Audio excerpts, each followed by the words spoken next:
성경을 한번 읽어보려고 간만에 마음을 먹고 성경을 펴서 처음부터 읽어보면 자연스럽게 창세기 1장부터 뭔가 안 맞는 느낌을 갖게 됩니다.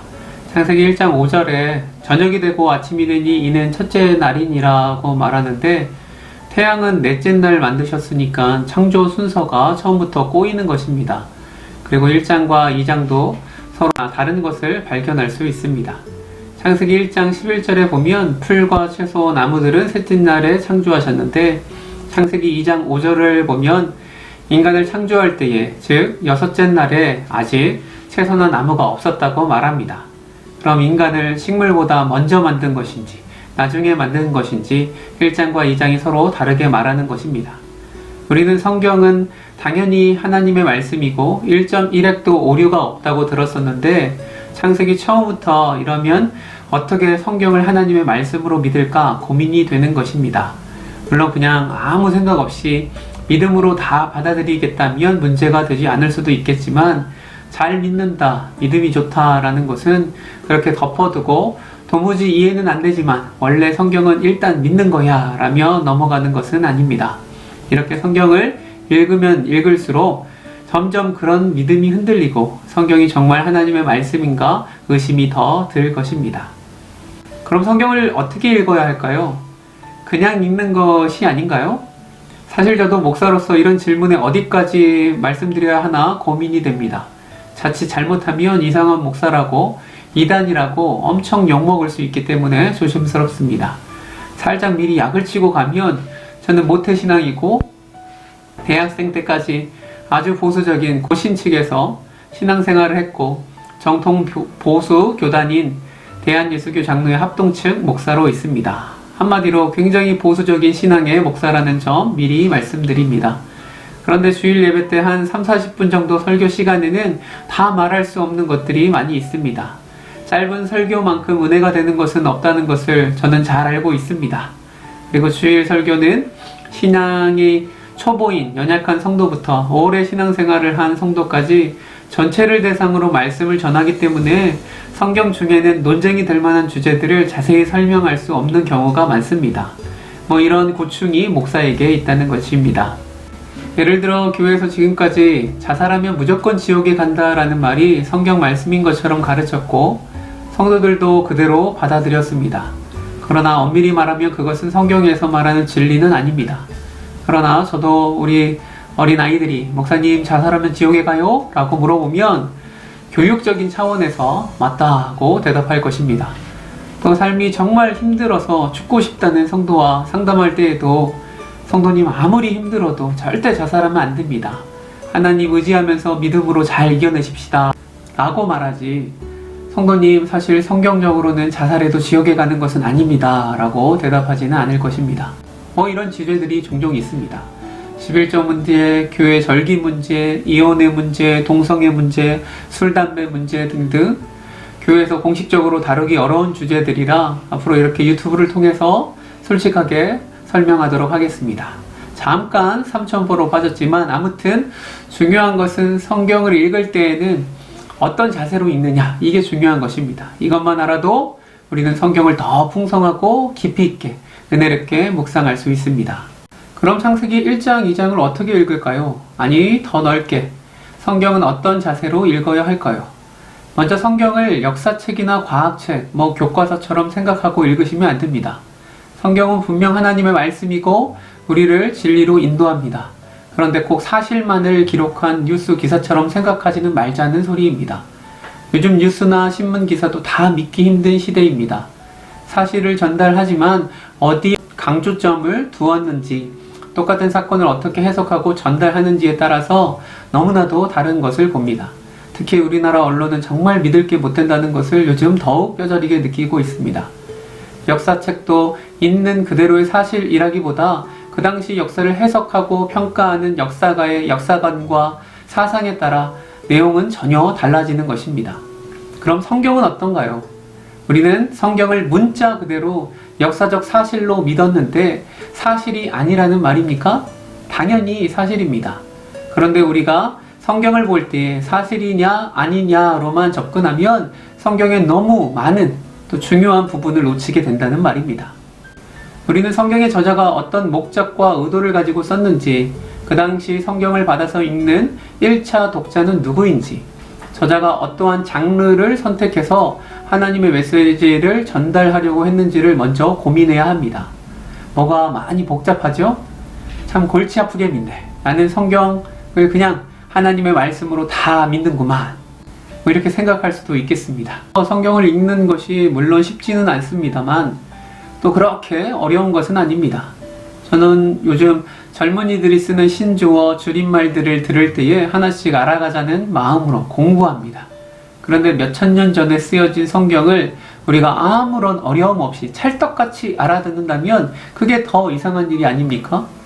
새로운 스마트폰을 사면 기능이 어떤지 하나하나 해보고 공부하듯이 성경도 당연히 하나님의 놀라운 진리를 담은 귀한 책인데 너무 쉽게 날로 먹으려 하면 안 되는 것입니다.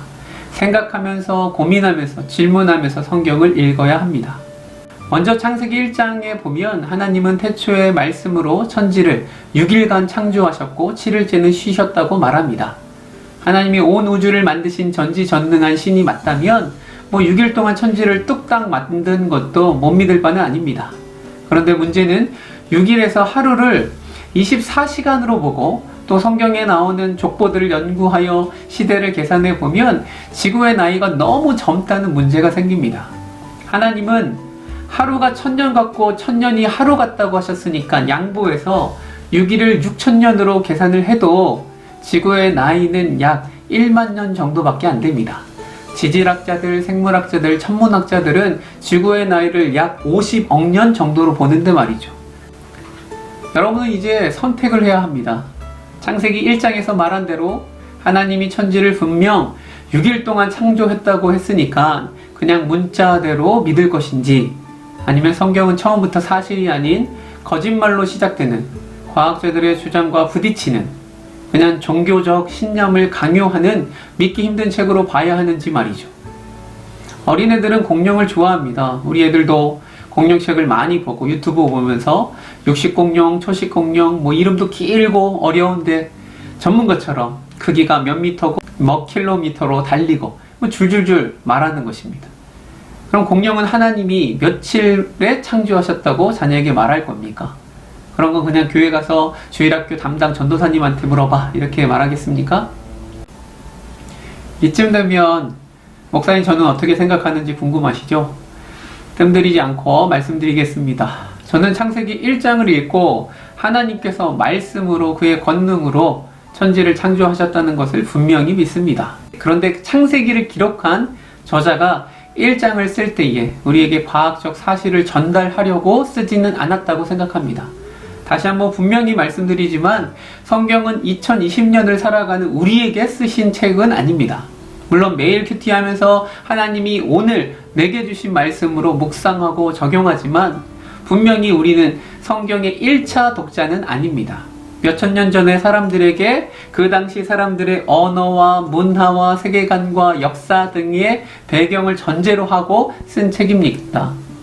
그러니까 창세기 1장을 읽으면서 이 과학적 사실과는 다르니까 성경은 모두 거짓말이야 라고 말하는 것은 농담으로 말했는데 썰렁하게 다큐로 받는 것과 같습니다.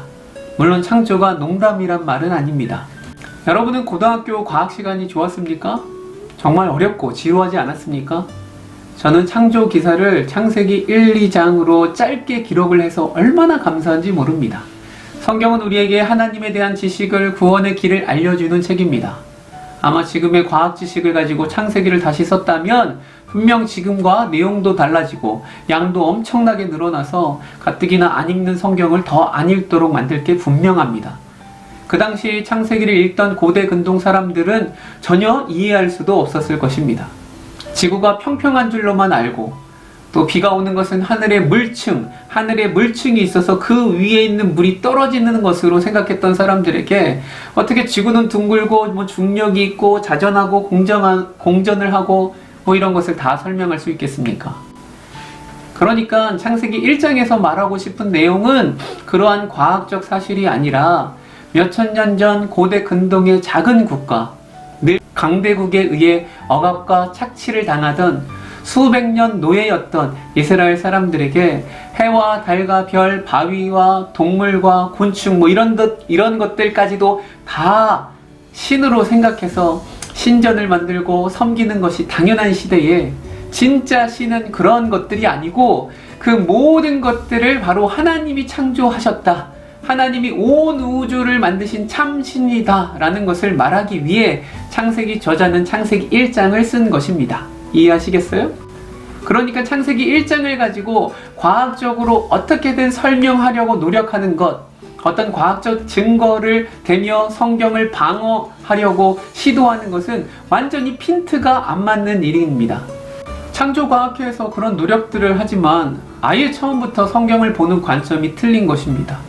그들이 애쓰면 애쓸수록 오히려 성경을 말도 안 되는 억지로 끼워 맞추는 비합리적인 주장으로 만들 뿐입니다. 그래서 안타깝습니다. 일부 진화를 받아들인다고 해서 창조가 와르르 무너지는 것도 아니고 하나님이 천지를 창조하셨다라는 진리가 손상되는 것도 아닙니다. 원래 성경은 그런 의도로 쓴 책이 아니니까요.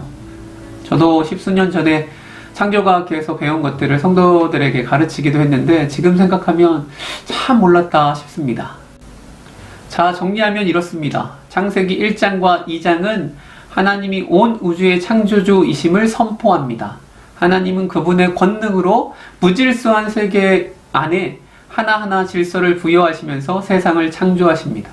해와 달과 별도, 땅과 바다, 새와 물고기, 힘센 동물이나 자그마한 곤충까지도 하나님께서 다 만드셨습니다. 성경은 어떤 순서로, 어떤 재료를 가지고 어떻게 만들었는지 우리에게 자세히 설명하는 데에는 별로 관심이 없습니다. 다만 하나님이 만드셨고 보기에 좋았고 질서 있고 아름다웠다라는 것이죠. 그리고 창조의 하이라이트인 인간 창조는 2장에서 따로 떼어서 자세히 설명합니다.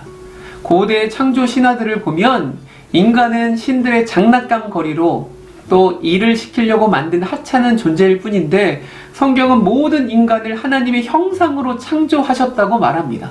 그리고 7일째는 쉬라고 말합니다. 노예는 원래 쉴 수가 없는 존재예요. 그러나 하나님은 다른 이방의 신들과는 전혀 다릅니다.